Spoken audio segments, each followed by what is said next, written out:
Well, hello to you. It's week 22. It's the 8th of May, 2011.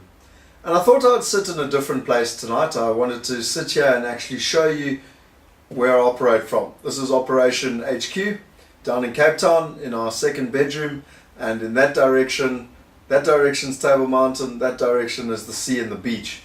But I wanted to show you what my desk looks like with the different computers. I've actually, in terms of running webinars and how it all works, you can see what we're sitting with. So what did we get into this week? Let's get into the important stuff and the lessons that I learned that I think are important. The very first one is social media. Now, social media is really taking off, and we all know that. I know that's a cliche. I was listening to Eben Picken today, and Eben Picken basically said, listen, you can either get on the trend, or 5 to 10 years from now, you'll be destitute and literally you won't work out. You won't be able to work out why you're making no money, why you can't get a job, blah, blah, blah, blah, blah. You either need to understand it and get on it and not only survive but thrive, or you literally will die financially. It's that simple. And you can beat around the bush, you can say South Africa's behind the times. If you don't get on board, you're going to miss the train and you're going to get left behind. That's the bottom line. So let's look at just an example of that. Now, with regards to Facebook, I got an email last week from one of the guys, Tom Antion, in America. He's a massive guy in America, and he sent out an email last week saying if I liked his Facebook page, he'd give me a whole lot of different things for free. It was the first time that he's got onto Facebook, and it just shows me that people are waking up and how important this Facebook is. But let's look at an example that's even better than that. Well, I woke up on Monday morning last week. The very first thing I did was look at my phone. I know, a little bit sad, but it's true. I went to Facebook, and the very first thing that I saw was from my 11-year-old cousin, and he said, Bin Laden is dead. Now, my 11-year-old cousin's 11, so I wasn't quite sure about that, so I went down the Facebook page, and sure as anything, another person said that Bin Laden was dead. And then I got to a third person, and this is someone who I really trust. He puts out good information, and he also said Bin Laden was dead. So I thought, crosses, this is interesting. And the very next thing I did was actually go to CNN and check out CNN.com. And sure as anything, the headline was Bin Laden was dead. So, interestingly, on Monday night, there was actually a report, and it was a survey that was done, and I actually did my own personal survey, and it's amazing how many people found out about the fact that Bin Laden died through social media. But then we're still in that place where we don't completely trust social media. And so, just like me, people went back to the traditional media to actually check up and to verify the facts. Now, just to give you some interesting stats here, the shots that took down Osama bin Laden were heard all over the Twitterverse. A mind-boggling 12.4 million tweets were sent per hour. That's 5,106 tweets per second around the time that President Obama was actually talking about this news story. And that's also, I don't know if you've read all the reports, but when the American chopper actually crashed, while they were shooting Obama, while they were doing the attack in Pakistan, there was actually a guy tweeting from the suburbs saying it's very unusual, there's lots of gunfire and a helicopter overhead. So it's just incredible what is actually happening in the power of social media. And my question to you is, how are you enhancing it? You know, this doesn't take a lot of technology. You've got my camera there, you can see I've got a perfectly normal laptop just like everyone else, but this is how I'm using it to be able to communicate with the world. What are you doing? The next thing, emails. I honestly believe, mark my words, I don't know if it's going to be 2 years, 5 years, or 10 years, but in 10 years from now, I pretty much guarantee you that emails in their current form will not exist. I'll tell you why, because emails have become the bane of our lives.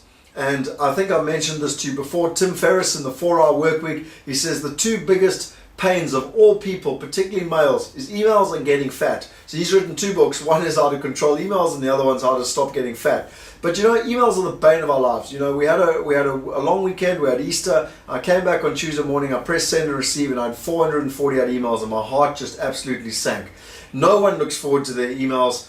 And when you've got that type of situation, someone's going to come up with a better technology, something that's going to work. And these guys that are wanting to build big, large databases with emails and everything, it's not working anymore. People are not interested. If I see a title that comes in newsletter, gets deleted straight away. The way that I do my emails is I sort them by name A to Z, so that I can see watch the important ones quickly, and I can just bulk delete multiple. So if it's got newsletters and stuff, it's gone. Now, I know and I think that my emails are great, but the bottom line is I know that my customers and my clients are doing exactly the same thing to me. So how is this important to you? How are you going to adapt? And I tell you, there's only one way. It's social media. You need to get on board with Twitter, Facebook, LinkedIn, YouTube. Those are the 4 basic minimums, because email is going to die. I don't know exactly how it's going to die, but I know it's going to die.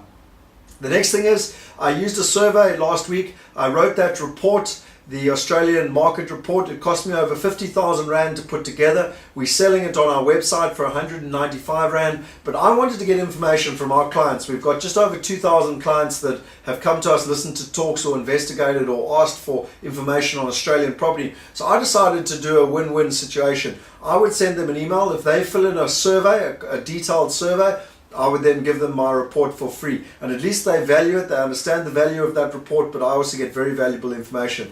To date, I've had 187 people. The deadline is tomorrow at 5 p.m. I've had 187 people fill in that survey, and I've got the most phenomenal information. Where they're looking to invest, what they're looking to invest in, how much money they're looking to invest, under what time frames they're looking to invest, and a whole lot more information. So it's very much win-win, because on the backhand they get my market report, which is the most thorough market report for investing offshore that has ever been written for a South African, basically.